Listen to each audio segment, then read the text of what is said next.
This is Inside Indiana Business, Radio on Demand, for the morning of March 2nd, 2023. I'm Wes Mills. The newly named director of the Indiana State Department of Agriculture says disappearing farmland as a result of economic development can be a difficult conversation to have.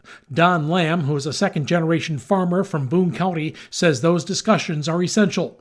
You know, there's a big thing about property rights as a farmer, too. You really want to be able to do what you can do with your own property. And if that means somebody's going to give you quite a bit of money to develop it, you don't like to limit that for farmers. So it does go both ways. And it has to be something where people are willing to step back and look at the big picture.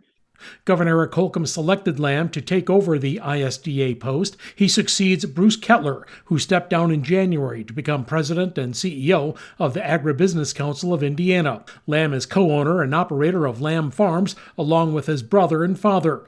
Lamb says a life in ag prepared him for this position. Agriculture's been good to me, and not just as a lifestyle, but I've really been able to see the benefits of agriculture in a big picture, just in the way it's helped me to develop even with leadership and the different organizations I've been able to be involved with over the years. Kind of feels like there's been a little preparation for this moment where I might be able to give back to an industry that I've gained a lot from for a lot of years now. The Lebanon-based farm produces popcorn, corn, soybeans, and wheat.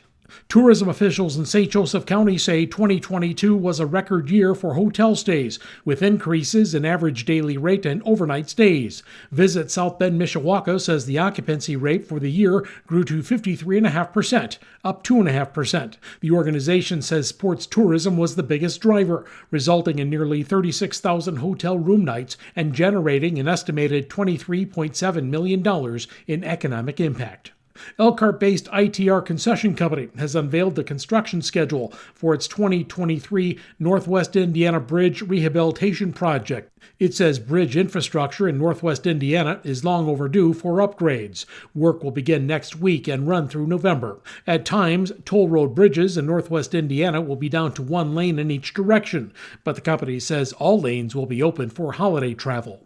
Still to come, a popular music venue in Terre Haute could become a whole lot more. Details when the Inside Indiana Business Radio on Demand for Thursday, March 2nd returns in 30 seconds. Indiana business and community leaders, you're invited to a roadshow unlike any other. IBJ Media, Inside Indiana Business, and the Indiana Economic Development Corporation are joining forces for the Engage Indiana series, presented by Indiana University and Old National Bank. A focus on talent, education, and issues that shape our economy.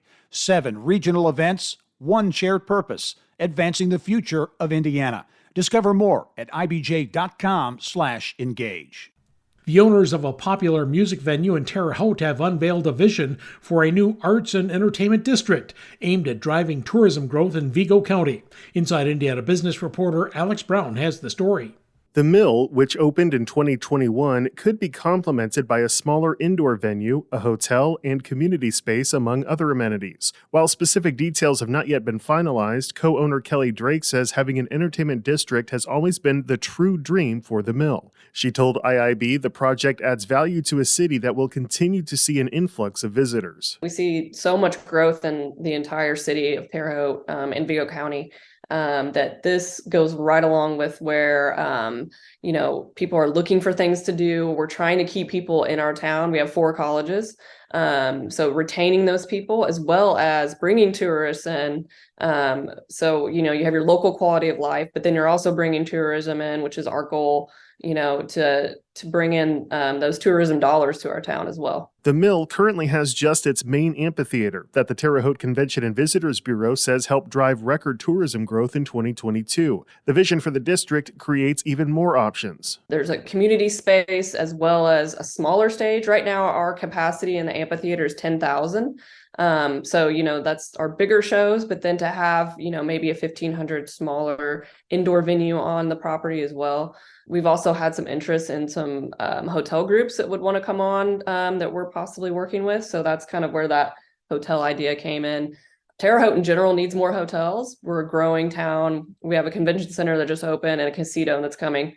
So that's kind of where the hotel idea came in. Drake said the project will take a phased approach, and her team is currently working to determine which projects would be included in each phase. The Mills 2023 season is set to begin in June, and Drake said she hopes they can break ground on the first project at the end of the season in October.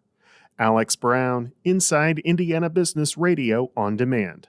Eli Lilly and Company announced Wednesday it is cutting prices by 70% for some of its most commonly prescribed insulins. The Indianapolis-based drug maker also said it will expand a program that caps patient out-of-pocket cost at $35 or less a month. The move comes less than a month after President Biden called on Congress to pass a law placing a universal price cap on insulin for all diabetes patients.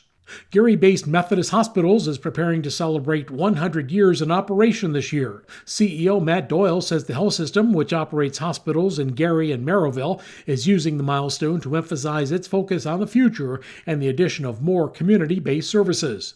Doyle told our partners at Lakeshore Public Radio the health system has created a mutually beneficial relationship with the community. The hospital is certainly an economic engine within the city of Gary, as either number one or number two from an employment standpoint, and puts back into the city environment a number of dollars. So it's said that for every dollar in healthcare spend, that about $7 or $8 goes back into the community that it supports.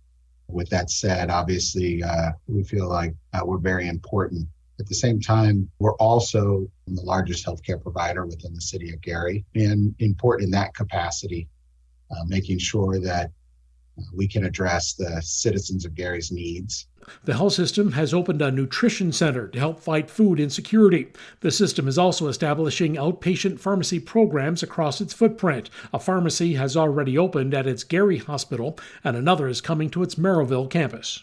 A team of Purdue University scientists has received a $2.5 million grant from the National Institutes of Health to examine the role of lipid droplets in muscle stem cell functions for both people and livestock. Their results could provide insight to recovery in muscle-related disease and injury in humans and animal growth to enhance meat production.